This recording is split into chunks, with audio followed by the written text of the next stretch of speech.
Allah subhanahu wa ta'ala turunkan surah khusus. Surah nomor 63 namanya surah Al-Munafiqun. Allah subhanahu wa ta'ala menceritakan tentang kisah mereka. Ada dua surah yang sangat kental membahas tentang kisah orang-orang munafik. Al-Munafiqun sendiri dan juga surah At-Taubah. Pada saat Nabi SAW pulang dari perang Tabuk di bulan Rajab tahun 9 Hijriah, itu sebenarnya tujuan Nabi SAW menyerang kerajaan Heraklius, ya, Bizantium Romawi pada saat itu. Tapi karena Heraklius tidak mau keluar dan dia yakin Nabi SAW adalah Nabi, dia takut dikalahkan, maka dia tidak keluar. Ternyata di situ hikmahnya adalah Allah SWT membongkar kedok orang-orang munafik. Dan mereka cirinya yang paling dasar selalu bentrok sama agama Allah. Setiap kali Allah mengatakan ini tidak boleh, boleh. Setiap kali agama Allah mengatakan boleh, dia mengatakan tidak boleh. Pokoknya dia bentrok dengan agama Allah. Tapi dia menggunakan baju kita, menggunakan lisan kita, sholat bersama kita, gitu kan? Contoh banyak sekali masalah itu.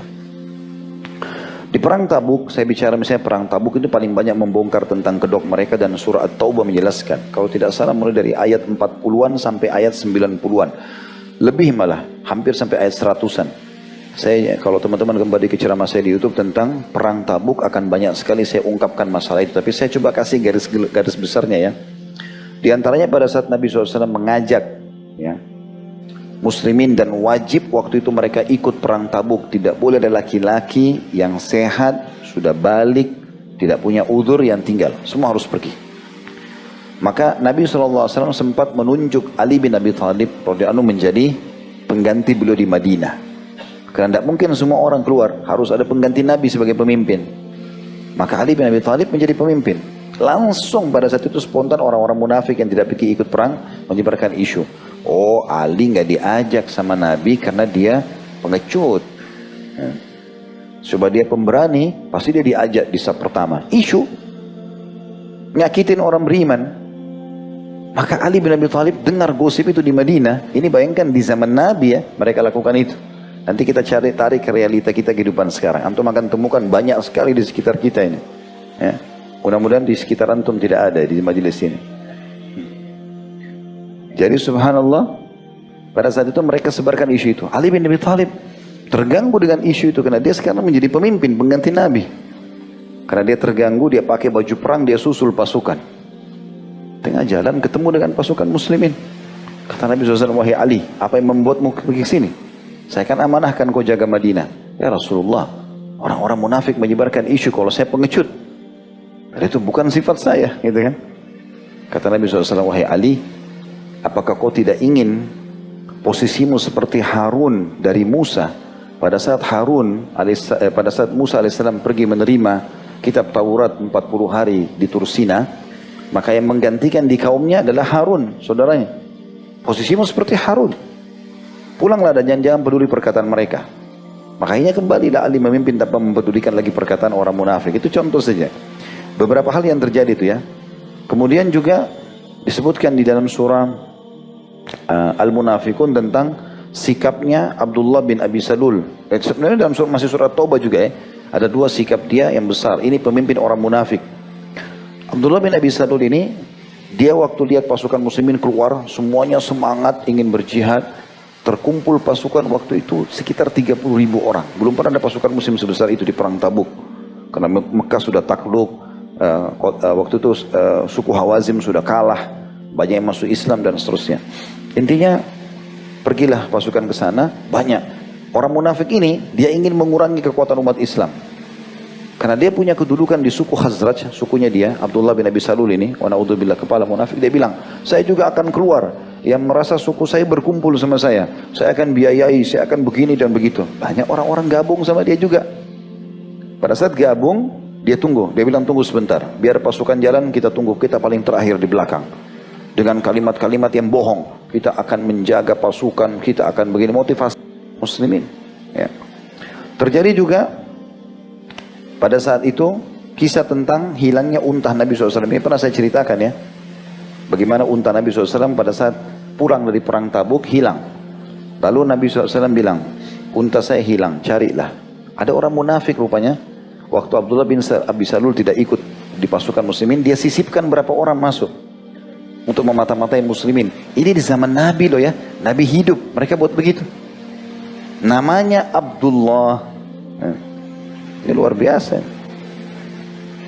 Jadi jangan heran kalau namanya sekarang nama-nama Islam, tapi lisannya luar biasa benci dengan Islam. Banyak di medsos. Ya. Kalau di zaman Umar banyak hilang lehernya. Maka yang terjadi, ada orang munafik sengaja ikut, dia bilang, masa ini orang ngaku Nabi, untanya hilang, nggak tahu di mana. Rupanya orang ini bicara di satu kemah, sebelahnya ada kemahnya Nabi. Dia sengaja bilang di kemah sebelah, pemilik kemah ini lagi hadir bersama Nabi. Kata Nabi SAW, kenapa ada sebagian orang bicara ya di antara kalian? Nabi nggak sebutin namanya. Salah satu adab dan akhlak Nabi, Nabi nggak mau bongkar siapa orangnya. Nabi cuma bilang, kenapa ada orang di antara kalian yang berkata, ini Nabi tapi nggak tahu untanya hilang di mana? Ketahuilah aku ini manusia biasa. Hanya kalau wahyu datang kepada aku, baru aku sampaikan. Dan ketahuilah sekarang wahyu turun kepadaku, kalau untaku ada di lembah itu, lembah disebutkan nama lembahnya, tapi dalam hadis ini cuma dikatakan lembah itu talinya sedang terikat di tali untaku sedang terikat di satu pohon, ambillah dia. Sahabat cari, ditemukan betul. Pemilik kemah ini pulang ke kemahnya, lalu dia bilang sama teman-teman di kemah, kenapa tadi Rasulullah SAW bilang begini ya? Katanya ada di antara kita yang mengatakan ini Nabi tapi nggak tahu untanya di mana. Teman-temannya di situ bilang, tahu siapa yang bilang itu? Kata dia, tidak, ini orangnya nih. Lalu pemilik kemah itu gebukin orang itu. Orang munafik. Pokoknya apa saja yang bisa membuat orang ragu dengan Islam, ragu dengan Rasulullah, supaya orang minimal tertunda beramal soleh, begitu. Aneh-aneh saja. Aneh-aneh. Begitu juga dengan kisah, ada mata air, namanya atau disilakan dengan wishal. Wishal itu saya jelaskan dalam kisah perang Tabuk. Beberapa kejadian besar terjadi pada saat Nabi SAW pulang dari perang Tabuk. Jadi Nabi SAW bilang kepada pasukan untuk pulang dari Tabuk, nanti kita akan lewatin sebuah mata air, wishal diistilahkan begitu. Wasiat saya, jangan ada yang minum, jangan ada yang menyentuh sampai saya datang. Disebarkan ke seluruh pasukan. Semua sahabat dengar, baik. Kita tunggu saja sampai tiba mata air baru kita minum. Apa yang terjadi? Rupanya di pasukan muslim kan ada nyelip tuh beberapa orang munafik. Mereka dengar itu, mereka sengaja duluan ke sana. Coba bayangin. Tiba di mata air mereka sengaja minum. Masa sih gitu. Kayak nggak masuk akal, nggak boleh sentuh, diminum-minum air sama dia. Akhirnya mata air itu berhenti. Waktu mereka minum berhenti. Nggak ada airnya. Tiba Nabi SAW dengan pasukan di situ. Lalu Nabi SAW melihat, Nabi mengatakan, semoga Allah melaknat mereka. Andai saja mereka mematuhi perintahku, maka di sini akan ada mata air yang akan menjadi lautan luas, memenuhi semua kebutuhan jazirah Arab. Lalu Nabi SAW berdoa, lalu meludahi arah mata air tadi. Tapi ini ludah Nabi. Ya. Perlu saya ingatkan. Nabi SAW meludah di situ, terus tiba-tiba kata para sahabat, kami mendengar gemuruh suara yang besar seperti batu yang bertabrakan, terus pecah, keluarlah mata air yang besar. Kata Nabi SAW, ketahuilah, andai saja mereka tidak melakukan tadi, melanggar perintahku, ini akan menjadi lautan yang luas di Jazirah Arab.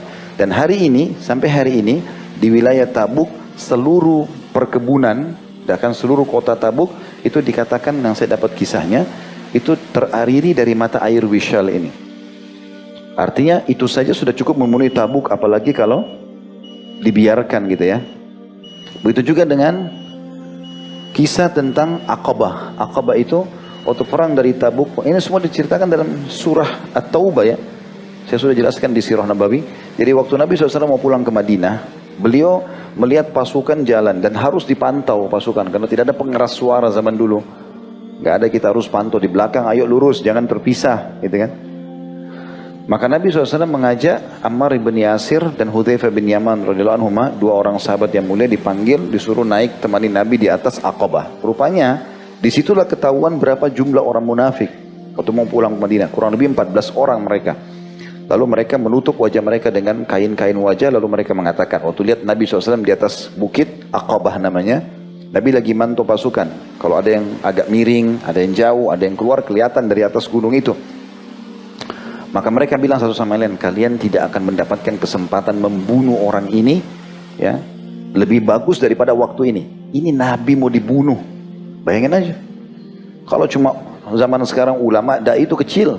Nabi mereka mau bunuh zaman itu. Gitu kan. Maka Nabi SAW tapi tidak bicara apa-apa. Nabi dapat wahyu kalau mereka akan bunuh.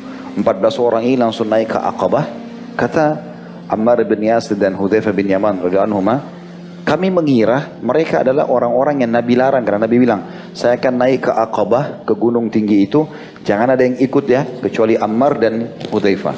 Jadi mereka bilang berdua, kami kira mereka ini hanya orang-orang yang tidak mau dengar perintah Nabi, lalu tetap mau naik gitu loh. Lalu kami mengusir mereka dengan pedang, lalu mereka lari. Tapi kami melihat di wajah Nabi, raut wajahnya berubah total dan sangat marah. Yang belum pernah, kata Hudzaifah, aku melihat Nabi SAW marah seperti itu. Lalu kata Nabi SAW, hai Hudzaifah, apa kau tahu siapa mereka? Tidak ya Rasulullah. Mereka adalah 14 orang dari suku Tamim pada saat itu, dari kaum munafikin. Namanya fulan, fulan, fulan, fulan. Nabi sebutin satu persatu nama-nama mereka. Ketahuilah mereka semua berusaha untuk membunuhku. Seperti itu.